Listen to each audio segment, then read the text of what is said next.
Welcome to the Myrna Method live stream. I'm registered Dietitian Myrna Haag. I bring you these nutrition videos to improve your life, decode the nutrition science so you don't have to, so you can live and diet in a way that can support balance, stabilize your metabolism, and most importantly, improve your health. What we're going to talk about in this video, and I'm going to bring some real patients into the picture. I'm going to show you what I'm dealing with in my practice. But the main thing in this video is we're going to discuss set point. When you get to that certain weight you just can't get below. When you're sitting at 185 pounds when really your goal weight should be 150 and you can't seem to lose the last 20 or 30 pounds. Or worse yet, maybe you're 50 pounds overweight and it just seems to be the weight you're supposed to be. You know, you've heard that story before. It's my set point. No matter what I do, I seem to come back to this weight and I can't drop it. So we're going to talk about, is there really any science behind that? And how does that really work? And by the way, in my practice, I want to show you how it is working. So Sam, if you'll take us down to the PowerPoint, let's get this thing rolling.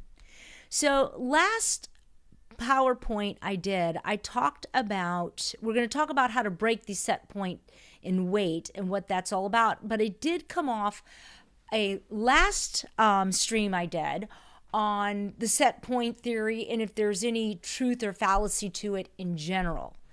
And really what it came down to is there's just a lot of information storming around it, but nobody's really said for sure. I mean, is there a truth, the fact that you seem to come back to this weight and some people are just meant to be larger and fatter than other people?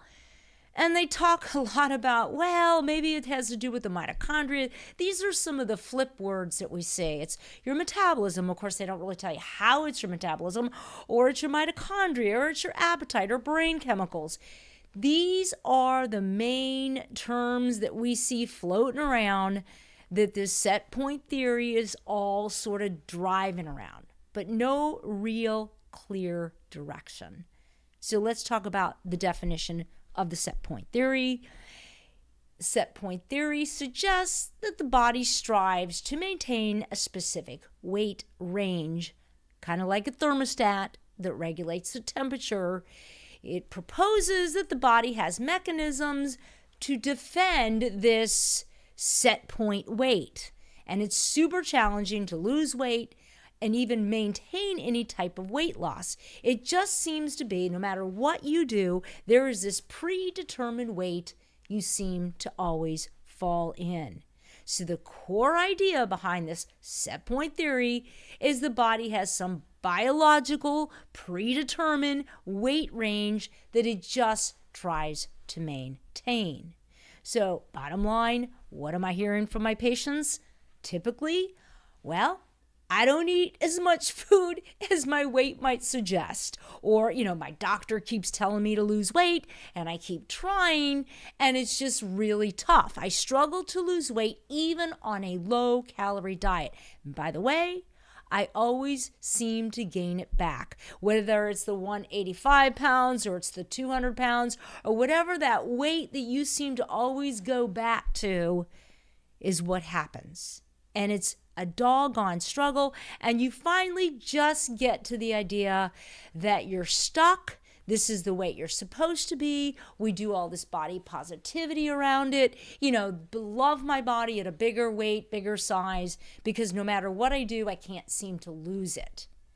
So what I want to bring to you in this video is the real science behind it. And I don't mean the, studies that we see on the internet. I'm talking about real live patients and what is truly going on, because as a dietitian, one of the things that I do that's so critical is to design meal plans to help people live their healthiest and leanest, okay? So if I'm not doing that, I'm not doing my job.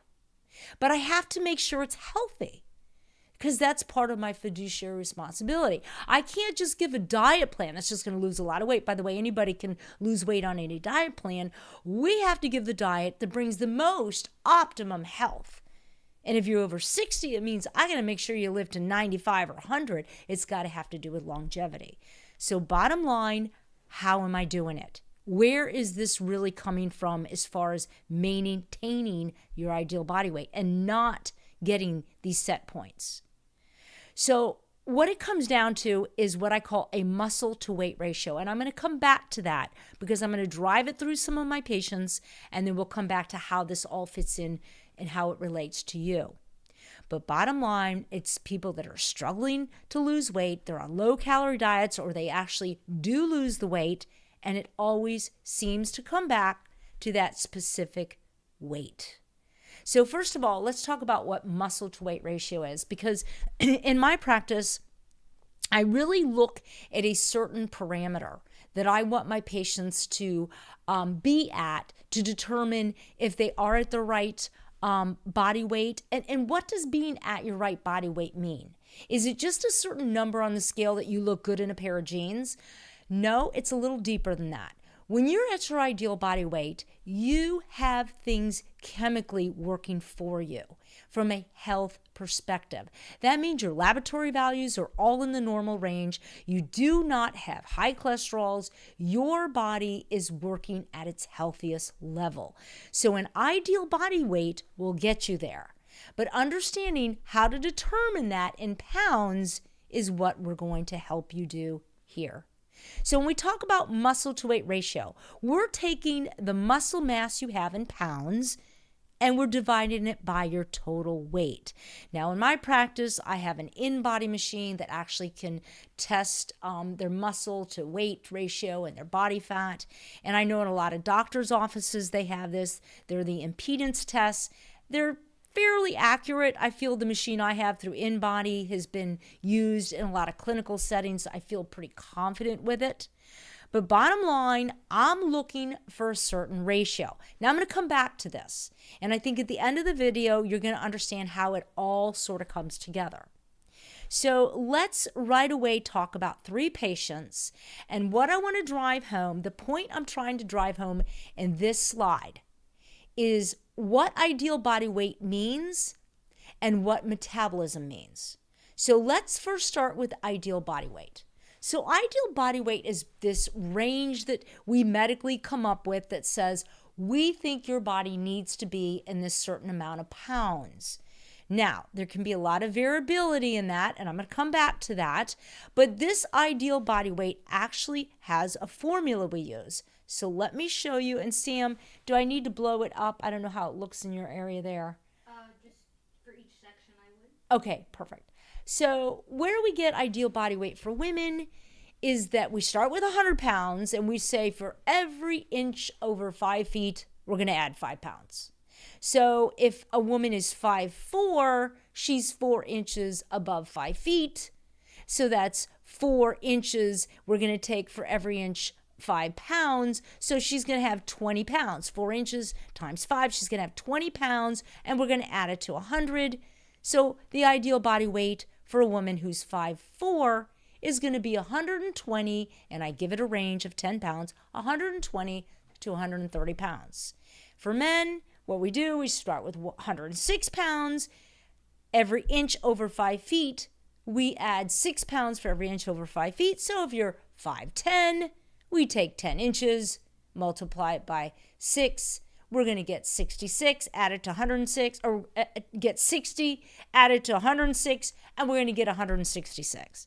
So that's how we get to ideal body weight. And from a clinician standpoint, this just gives me a range, but it's not the only variable I'm going to use. But it is one variable that I will use to figure out what should my patient's ideal body weight be based on their height. And also body mass index kind of uses this variable, which by the way, I do not think is the end all be all, because we have to take into consideration people's metabolisms. And by the way, when we do this, then you're going to understand the whole set point theory, because why you get stuck at certain weights has everything to do with your metabolism, which has everything to do with your muscle. So I'm going to take 3 patients, and these are 3 real patients, obviously not their pictures or their names, but the data is real. So I have Susan, and she has 46 pounds of muscle, and she weighs 109 pounds.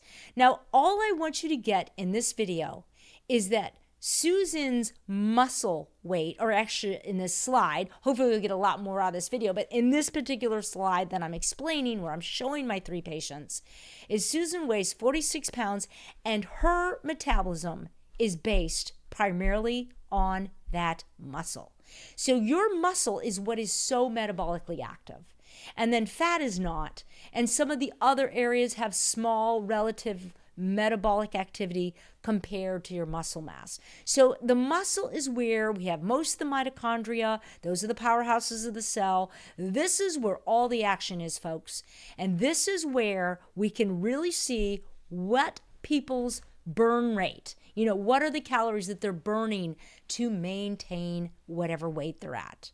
So if I take Susan, she's 46 pounds. So her metabolism is based on 46 pounds, and her rest rate is 1380, and her activity, I'm assuming I put them all at the same activity just to make my numbers consistent. She has anywhere from 300 to 400 calories a day in her running around or doing whatever she does. But her actual calories, her burning calories to maintain these 46 pounds at 5'6" height is going to be 1,600 to 1,700 calories. And how crazy this really is that it's so tied into muscle, okay, that you can almost look at height as not being a big factor. Because based on somebody having less height, but even having more muscle tissue, their metabolism does change based on the muscle tissue. So I'm going to look at Kelly. Kelly has 48 pounds of muscle. She has 2 more pounds than Susan.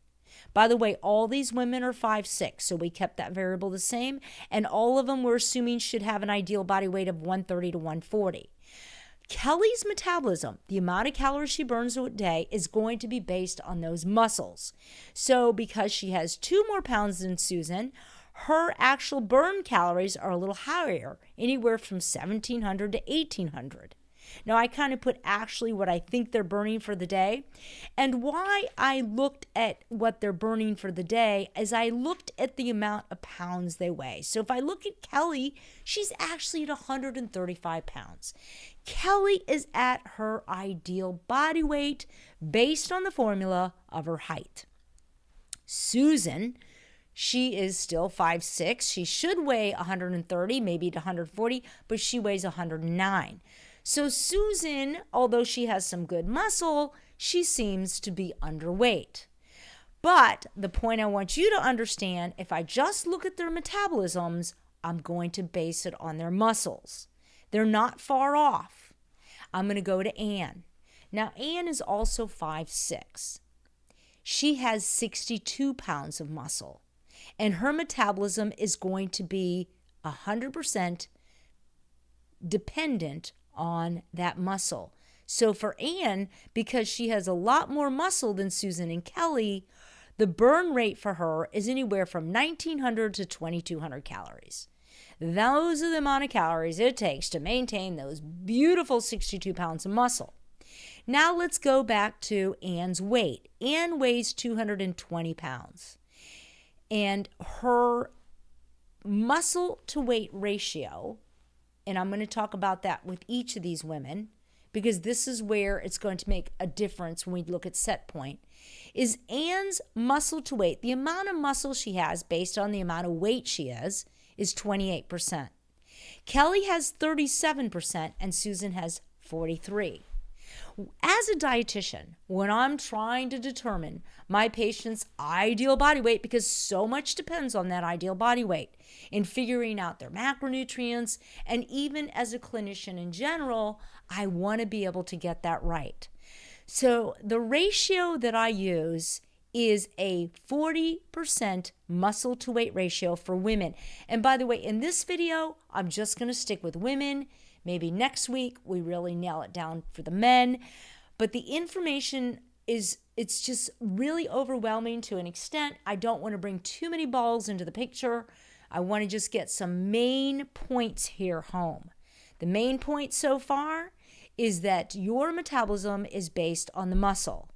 And as a dietitian, in determining somebody's ideal body weight, in determining where I really want my patient to be, I would like them to be in an ideal body weight for their height, which is 130 to 140, but I also want them to be at a certain muscle ratio. So I'm going to use Kelly because Kelly is at her ideal body weight. She weighs 135. But Kelly is not at her right muscle to weight ratio that I'm using in my practice. I'm using the 40% for women. I want Kelly to be at a 40% muscle to weight, which means to be at her ideal body weight of 135 pounds, Kelly would have to gain 4 to 5 pounds of muscle to be at that ideal body weight. Because ideal body weight cannot just be based on your height. It must include your muscle because muscle has everything to do with your metabolism. And metabolism has everything to do with everything about health. Right now, we're looking at it from a weight standpoint, but also I've referred to muscle being so important for immunity and so many other things. This particular patient, Kelly, in order for her to be at her ideal weight, she would require 4 to 5 pounds more muscle because we want her to be at a muscle weight ratio of 40%. But what that means from a metabolism perspective is if she is at 40% muscle weight ratio and she has this 54 pounds, she's at her ideal weight, her calories are going to be anywhere from 1,800 to 2,000 per day. That's a much better than where she was before because she has more muscle. This would be ideal for many reasons. And also when I look at longevity, I'm not going to talk about that in this video, but I am going to talk about it in other videos. And I'm also going to bring in the muscle to weight ratio because this is a key point in health in general. And when a lot of people are going on these diets, I know they're taking these GLP medications, they're losing a ton of weight, but if they're missing this is huge. This is important. They're missing out on their health because it's tied to immunity, and they're going to set them up. They're going to set themselves up for the set point where they're not going to be able to lose weight at a certain body weight. And the way I'm going to explain that is with Anne. We're going to go back to my patient Anne. So Anne has beautiful 62 pounds of muscle. Isn't that wonderful? I'm so excited. She's 5'6", and she has 62 pounds of muscle. And let me tell you what, as a dietitian, she's my patient, and I am doing the song and dance for her because that's beautiful. I want her to hang on to that gorgeous muscle because the muscle she has means she's going to have more health. But here's the problem. Her ideal body weight is 130 to 140. But she has 62 pounds of gorgeous muscle. If she actually hangs on to that muscle, which I would want her to do, then I would want her not to be, so at 62 pounds of muscle and 220 pounds, let me state this so we know where we're going, she's at 28% muscle to weight ratio. Now, I love the fact she's 62 pounds of muscle. I don't love the fact she's 220 pounds. And the worst part about it is she has 28% muscle to weight ratio. So what I want to try to do is hang on to her muscle first. With all my patients, I'm hanging on to the muscle first. So now I want to be able to tell Anne, we don't want to lose a pound of those gorgeous muscles. So what is Anne's new ideal body weight? Remember I said I want a muscle weight to ratio of at least 40. So at 41%, I'll take that. She could have an ideal body weight of 150 pounds. So if Anne could hang on to her 62 pounds and get to that 40% muscle ratio, she's going to be, from a clinical perspective, in my practice as a registered dietitian, and everything comes from designing these meal plans, her ideal body weight's 150 pounds. Very different when a doctor might see for their body mass index. Very different when somebody's looking at her and saying, well, you really need to weigh 130 pounds. My God, she would have to lose that gorgeous muscle to get there. And I wouldn't even be sure that she would be at the right muscle weight ratio. So let's go right in there. And I think this will really drive the point home and get right into how we get stuck into these weight plateaus. So using Anne as an example, she has 62 pounds of muscle. Isn't that wonderful? She gets on a weight loss program, but she loses more than a pound or a pound and a half a week. And I'm going to explain to you why. You cannot lose excessive amount of weight and think you're going to hang on to 62 pounds of muscle. It's not possible. And I'm going to show you the math on that. So Anne goes on her quick weight loss program, and she goes from 62 pounds to 40 pounds, but who cares, because Anne weighs 135 pounds. She dieted down, she lost the weight, but she lost the muscle. And why is this a problem? Because if Anne could have kept her 62 pounds of beautiful muscle at 135 pounds, she would have been at a 45% muscle weight ratio. And that is where I see a lot of my elite women bodybuilders. They're up at that 45, 46%. Oh boy, we love it. They look beautiful. She would weigh a little more, probably, maybe not. Her body fat would be really low. But if she weighed more, I'd be okay if she was at 40%, not lower. But if she hung on to this 45% muscle to weight ratio at 135 pounds and could keep her 62 pounds of muscle, her calories to maintain that would be 1950 to 2200. Almost really the same as when she had the 62 pounds of muscle and weighed 220 pounds. And that's the point I'm really driving home. Your metabolism is so based on your muscle, and the fat you carry outside of that, it's just that fat doesn't have a lot of metabolic activity, period. So when I look at what's happened now to Anne, she went on that quick weight loss. She wasn't watching her diet. She wasn't interested in health. Now what sadly happened to Anne, she dropped her muscles to 40 pounds. Her muscle weight to ratio is 29%. And now her metabolism is based on 40 pounds. That means to maintain her calories of 135 pounds with 40 pounds muscle, it's only going to require 15 to 1600 calories a day. So with Anne at 40 pounds of muscle, she weighs 135 pounds, it only takes 1500 to 1600 calories. Now, if Anne had 62 pounds of muscle, like she started with, and got down to 135 pounds, it literally would mean she could maintain the same amount of weight, 135 pounds, with literally almost 2,000 calories, almost 500 to 600 calories more a day, weighing the same because the muscle changed.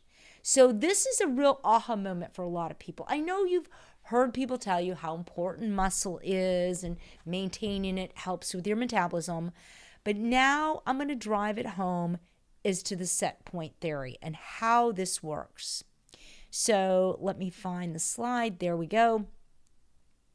With the slide on, there it is. So with Anne, when she gains fat weight, she has 40 pounds of muscle because she went on this weight loss program. And now she got down to her 135, but she's starting to gain weight. And now she's up to 185 pounds. But she hasn't really changed her muscle. She's just gained weight. She hasn't gone to the gym anymore. Maybe she's staying with her same exercise program she was doing. But bottom line, her calories, and this is the big aha moment. This is the set point right here, folks. Her calories are not changing. Even though her calories burned are not changing. The weight calories, the calories that she needs to maintain 185 pounds because her muscle hasn't really changed, is going to be somewhat the same as when she weighed 135 pounds.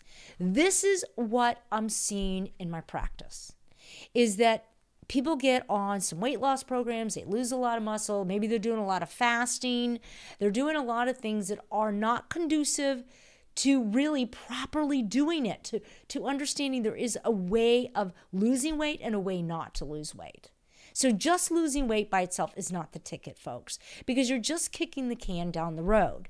So now Susan has lost this, edge in a way because she lost her muscle.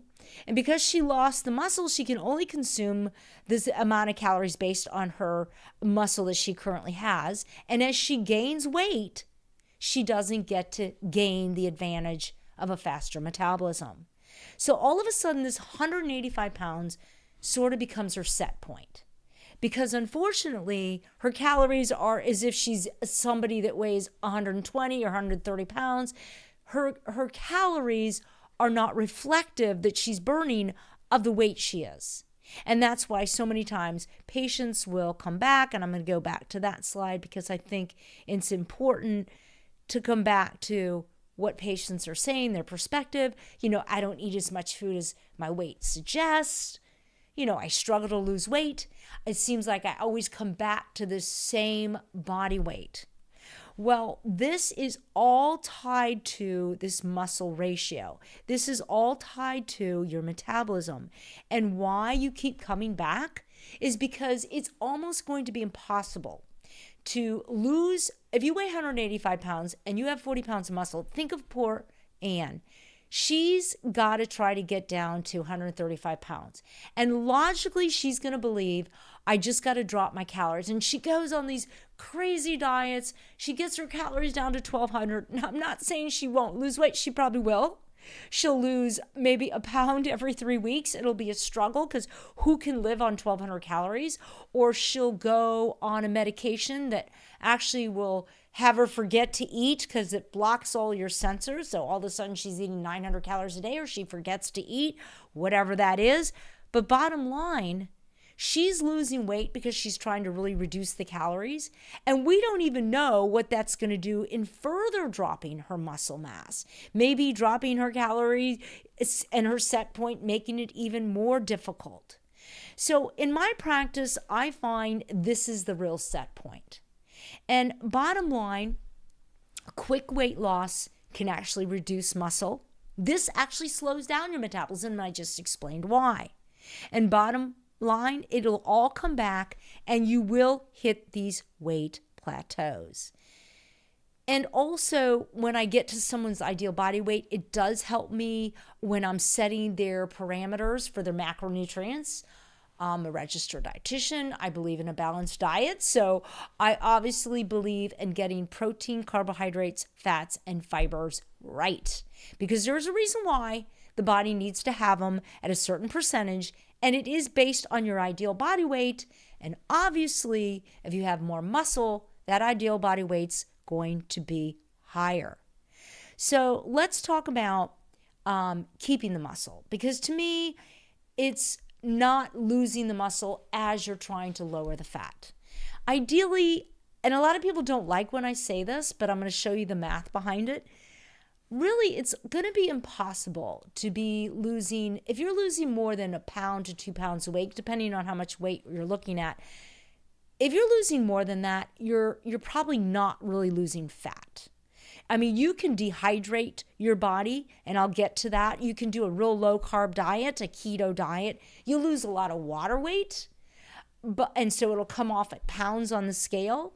But if you're losing more than 1 pound a week or 1.5 pounds, I'm going to say you're probably compromising some muscle.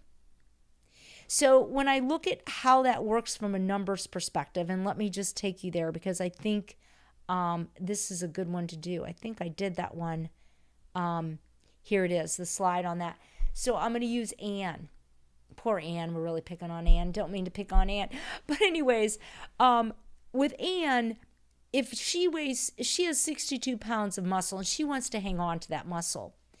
As a dietitian, I know that she's probably burning anywhere from 2,200, maybe 2,000 to 2,300. I'm just going to give a range there. I would not drop her calories below 1,600 to 1,800 because I already know what somebody should be for their ideal body weight. I know what an ideal body weight should be between 130 and 140 pounds. I am not going to put this woman on a really low caloric diet because it's going to make it worse. So the most I'm going to put her on is going to be 1,600 to 1,700. I'm going to keep her really close to where she should be based on her ideal body weight. So that's going to only mean 500 to 600 calories at the most she's going to burn a day in fat. That's about 3,500 to 4,200 calories per week. And 3,500 calories is how many calories in 1 pound of fat. So ideally, she's going to be burning 1.2 pounds of fat per week. And a lot of people are like, oh my God, you're saying she's going to lose 4 pounds a month? That would be terrific if it was all fat. Because where we'll really see a difference is in the inches when you're doing it this way. But why would I want to lose more than that and risk taking down the muscle? Because if I do that, I'm going to take down her metabolism. So this would be the way I would do it as a registered dietitian, which is going to probably also be the healthiest, right? So I'm not just about weight loss, let's just get all the weight off.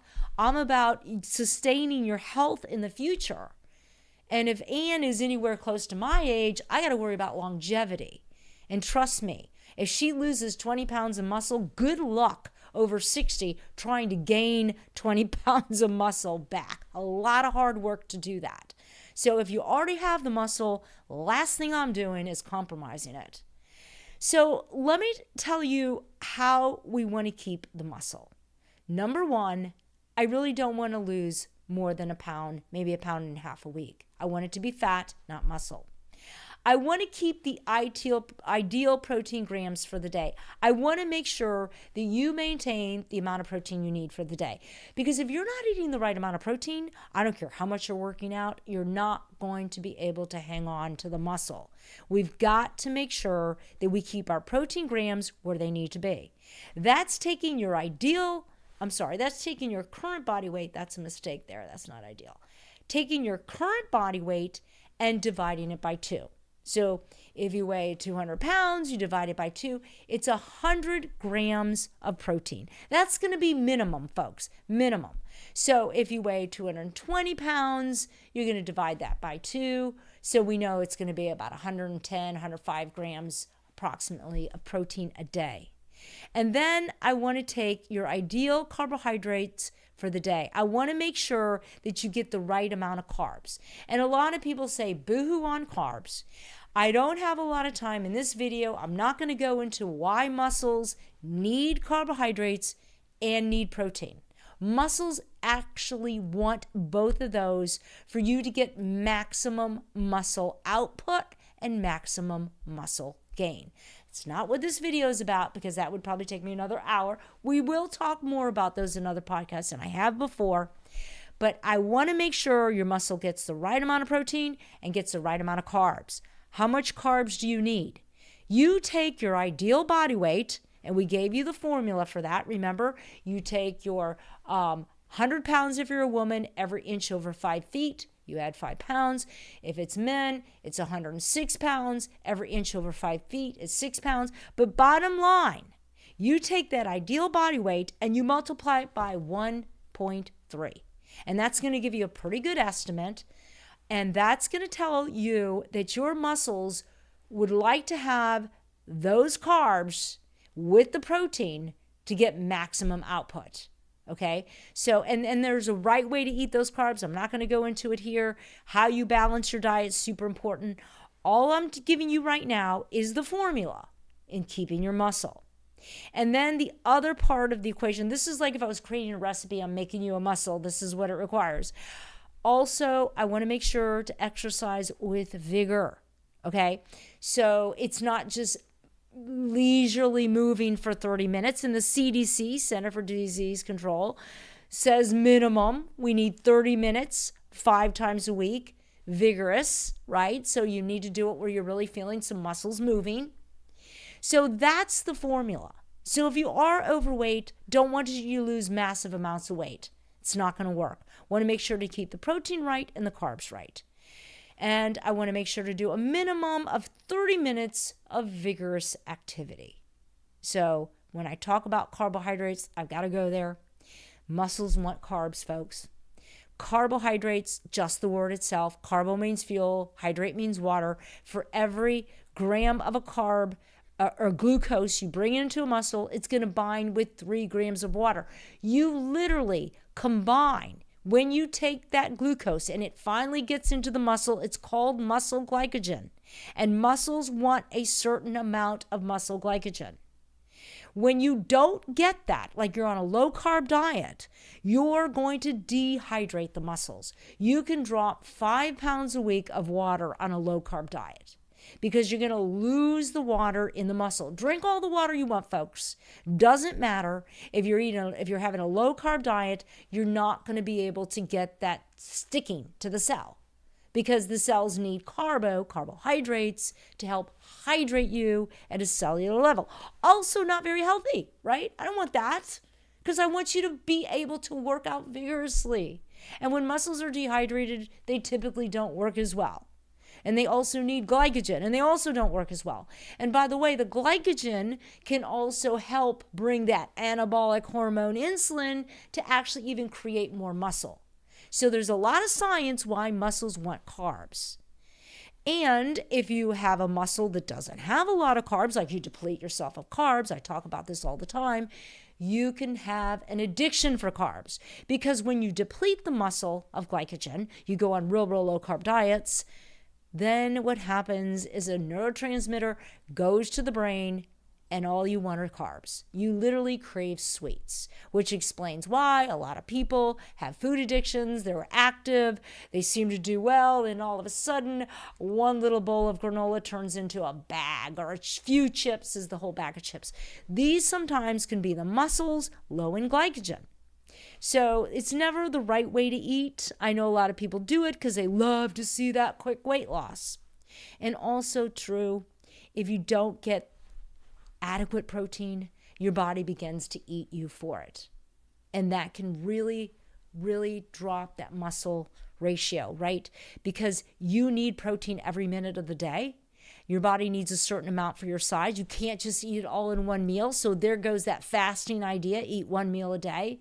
Your body wants you to have protein at least 3 times a day because it wants to keep that reserve up in the muscle so that it can be constantly building. So even if you're at the gym and you're working out and you're really trying to do everything you can to build muscle, if you're not eating right, it's probably not going to happen. And I see it with my patients. Oh, I work out, I'm at the gym 2 hours and I'm looking at their muscle ratio and I'm going, oh my gosh, girl, you need to start changing your diet. So diet and exercise obviously work as a team. So muscle to weight ratio, that's what I use in my practice.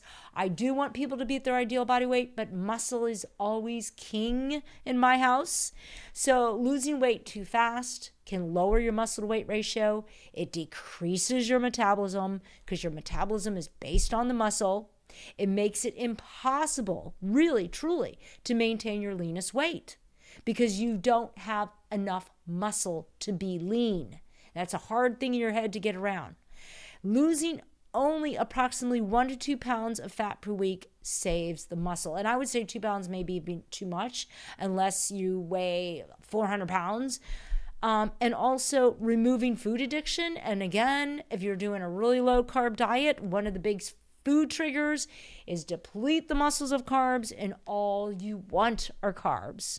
So we want to exercise. We want to get the protein grams right for our current body weight, and we want to get the carbs right for our muscles, which are based on our ideal body weight. And as always, the macronutrients matter. Protein, fiber, fats, and carbohydrates, and how they work in the body. That's what a balanced diet is. It all matters. So you can always figure out how to do this super simple. If you just buy my book, it's $2.99 on Kindle. To me, that's a no-brainer, right? This is how you do it. Why your diets fail. I always give you little pieces of it in the podcast. Today in this video, talking how that muscle makes a difference. Knowing the science that really works. To me, that's the key. That's how you do it. Knowing what really works and then figuring out how to do it. You can always get me in my website as well. I have a membership where I take people through the program, and I have a night I just dedicate to my members, and all we focus on is how to balance our diet and not get to these set points. How do we eat to maintain our leanest and healthiest weight? Okay, so you have some messages. Oh, awesome. So let me just pull those up in just a second. All right. So I put you on the full screen. Let me know if you need to Okay. write anything out. Maybe you do. So you have the first one from Wendy. Okay. I'm going to read it off. Okay. Sure. So Wendy is 5'2", and she should weigh around 110 instead of 127. So basically, it's saying you should weigh 110, but remember, we take that muscle into account. So I would say I would use that 110 as a starting point. But then if I saw my patient, Wendy, having a very low muscle to weight ratio, she didn't have a lot of muscle, I might say, wow, maybe Wendy, we need to gain 5 pounds more of muscle. So I'm not sure I can totally depend on that formula because I would want to use the muscle. So yes, Wendy, there is science behind your 5'2", so it should be 110 to 120 pounds, but we want to also make sure you have healthy muscle. So if you're really muscular, it could mean that she could weigh 127 and be fine, or she could even weigh 130. So, Myrna, you mentioned you're an active athlete and trainer. How long have you been doing that, and does that experience feed into your knowledge on weight loss and muscle? Yes, big time. Triathlete, I was in world championships, did a lot in the exercise arena. And at one time when I was in my 20s, I really did struggle with trying to maintain my ideal body weight. And I was caught in that whole trap of, gaining, I was 40 pounds heavier of fat. I couldn't figure out how to work that whole equation. Got stuck on these diets of, purging and gaining and all this hog mess that people get into. Still an athlete. And that's the point I want to make. Just because you're athletic doesn't mean you can get the food part right. So absolutely, I have been a trainer for over 40 years. It's kind of hard to think of that, but I am close to 70, so it kind of makes sense. And a lot of what I talk about is not just based on the chemistry of it, but also from experience. So you can never out-exercise a bad diet. I think that's the main thing I bring home all the time. You can spend hours in the gym and you can be exercising, but until you get the diet right, the two are not going to work for you from a health perspective. Are you saying that our metabolism is tied into our muscle? Yes, that's exactly what I'm saying. That the metabolism, so, body fat and some of the other things, they don't have the metabolic activity that the muscle does. So muscle is 100% tied into your metabolism. And awesome, great information. Thank you. And any more questions? Nope, that looks All right. like it's it. Awesome. Thank you, guys. And by the way, I'm going to really talk about men. I think next week I'll bring some stuff. I'll pull out 4 men and do the same. Yeah, on the muscle weight ratio. Yeah, because I did women today because I was trying to kind of keep it. I don't want to bring too much information because then I get lost down rabbit holes because I start discussing things that probably need a whole video in itself. So maybe next week what we'll do is we'll bring men in. I'll use 3 men patients and give the example because their muscle is a little different. They have a little heavier skeletal. And we'll just talk about how their body composition works. You have a couple more minutes. Okay, great. Thank you so much for this information. Well, thank you. Great. Having to retain it in my brain. I know, the brain is an issue, isn't it? I have to retain it in mine too. There's another one if you want to. Okay. Great reminder. Okay, where's that? Oh, you see it? I don't see it. Oh, do you see the messages up there? Hold on.